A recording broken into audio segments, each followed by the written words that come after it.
7 February ही तारीख भारतभर आदर आणि श्रद्धेने साजरी केली जाते। आई रमाई यांचा जन्मोत्सव संपूर्ण देशात मोठ्या थाटामाटात साजरा केला जात आहे। या कार्यक्रमाचे आयोजन रमाई फायर संघटना आणि जीवन विकास फाउंडेशन यांनी इरविन परिसरातील डॉक्टर बाबासाहेब आंबेडकर स्मारक करण्यात आले। जाणून घेऊया या उत्सवाची माहिती। आई रमाई यांनी महापुरुष डॉक्टर बाबासाहेब आंबेडकर यांना शेवटपर्यंत साथ दिली, ज्यामुळे बाबासाहेबांच्या कार्याला यश मिळालेत।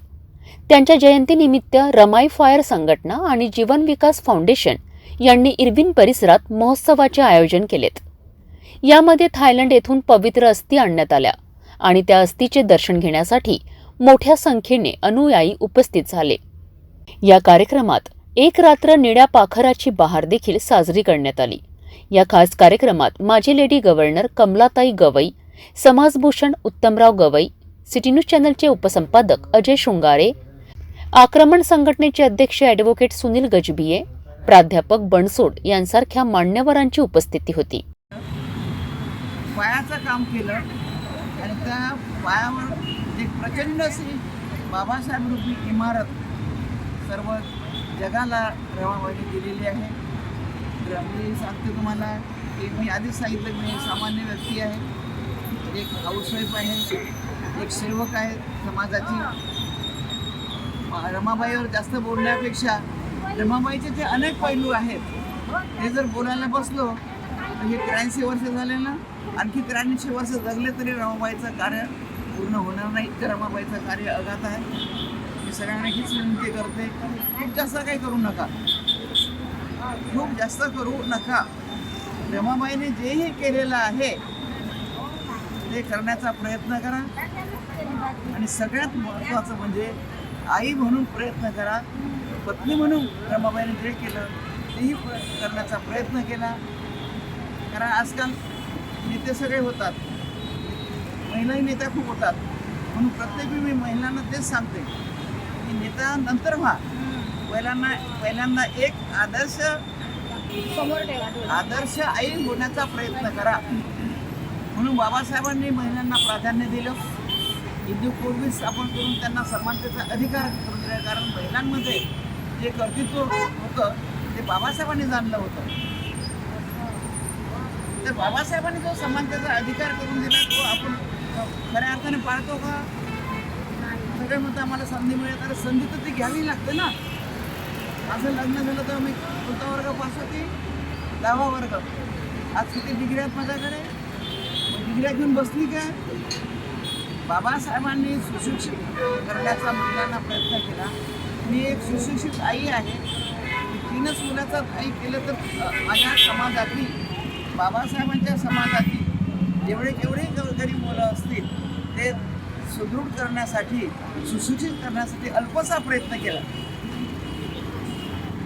म्हणून बाबासाहेबांनी म्हटल्याप्रमाणे शिक्षण हे वाघिणीचं दूध आहे आणि ते प्राशन केल्यानंतर जगामध्ये गुरगुरायला लागतं। म्हणून या ठिकाणी शाळा कॉलेजेस नव्हती, झोपडपट्टीमुळे शिक्षणाची सोय नव्हती, त्या शिक्षणाच्या सोयी दादासाहेबांच्या माध्यमातून केलेल्या आहेत। या कार्यक्रमाची सुरुवात छत्रपती शिवाजी महाराज आणि डॉक्टर बाबासाहेब आंबेडकर यांच्या प्रतिमेचे पूजन करून झाली।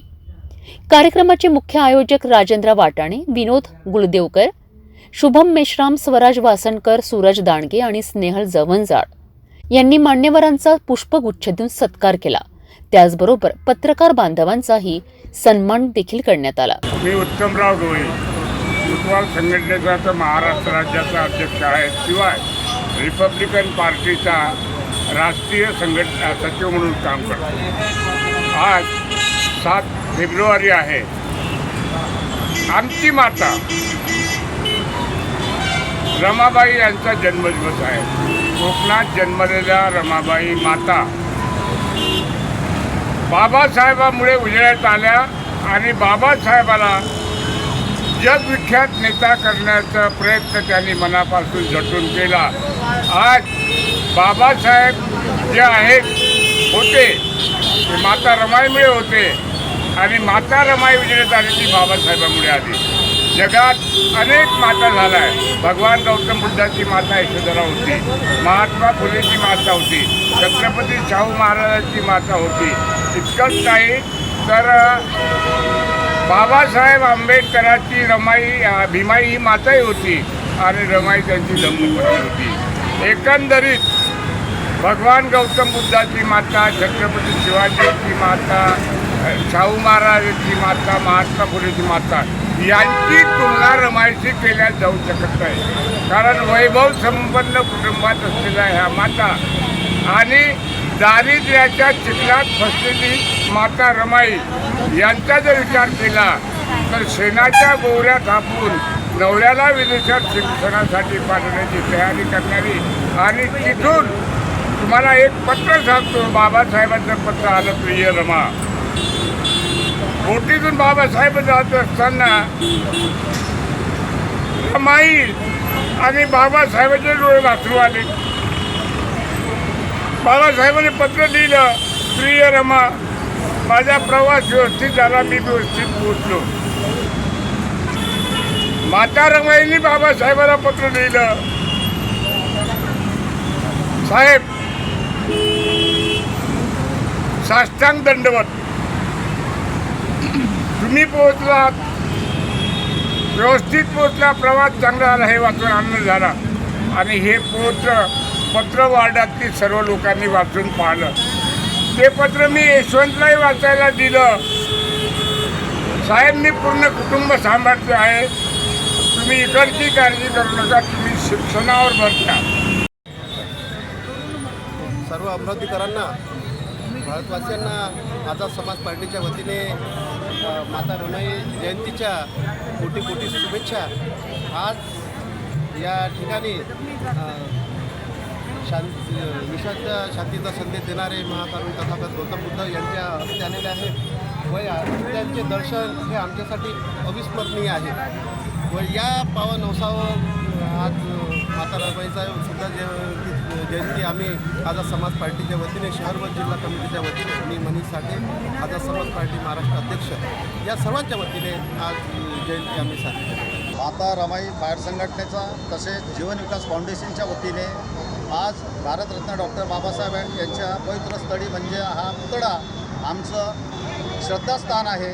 आणि या श्रद्धास्थानाच्या जवळ 7 फेब्रुवारी 2025 हा जो सुवर्ण दिवस आहे, अति आनंदाचा दिवस आहे. माता रमाई यांची जयंती आम्ही साजरी करीत आहोत. तसेच या भारत देशात जे संघटना, या भारत देशाचे भारतीय राज्यघटनेचे शिल्पकार भारतरत्न बाबासाहेब आंबेडकर आणि माता रमाई या त्यांच्या अर्धांगिनी माता रमाईंची जयंती 7 फेब्रुवारी 2025 रोजी आज आम्ही ते साजरी करीत असताना या श्रद्धेच्या ठिकाणावर थायलंड या देशातून तथागत भगवान गौतम बुद्धांच्या अस्थी येथे दर्शनाकरिता आणलेल्या आहेत. हा आमचा एक खूप मोठा भाग्याचा दिवस आहे की आम्हाला आमचे दैवत जे आहेत तथागत भगवान गौतम बुद्ध यांचे दर्शन आम्हाला त्यांच्या अस्थीचे झालेले आहे. आणि या कार्यक्रमाची रूपरेषा अशी आहे की ते प्रबोधन कार्यक्रमसुद्धा आहे. कंटिन्यू 10 ते सायंकाळच्या रात्री 10 वाजेपर्यंत भावभक्ती गीतांचा कार्यक्रमसुद्धा इथे आयोजित केलेला आहे. आई रमाई यांच्या जयंतीसाठी आयोजित केलेल्या या उत्सवामुळे समाजातील सर्व स्तरांमध्ये एकजुटीचा संदेश पोहोचला आहे.